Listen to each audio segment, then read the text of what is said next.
Hello, in this video I want to show you how to connect the smartphone with Bluetooth to your Samsung soundbar.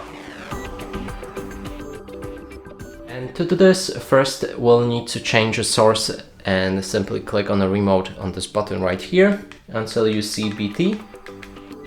Next is to power on Bluetooth, also with remote. Here's a button for it.